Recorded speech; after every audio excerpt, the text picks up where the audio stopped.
കാരണമൊന്നുമില്ലാതെ സ്വാർത്ഥതയ്ക്ക് വേണ്ടി മാത്രം ഹിംസ പ്രവർത്തിക്കുന്നത് അധർമ്മമാണ് പാർത്ഥ.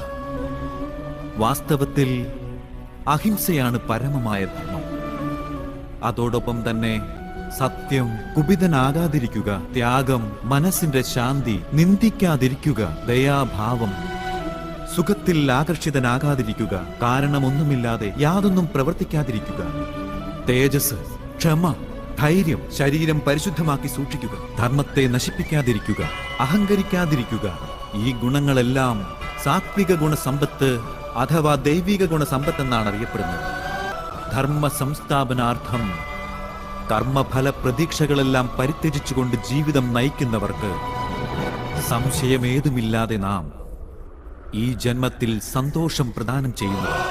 മൃത്യുവിനു ശേഷം അവർക്ക് നമ്മുടെ ഹൃദയത്തിൽ സ്ഥാനം നൽകുന്നതുമാണ്.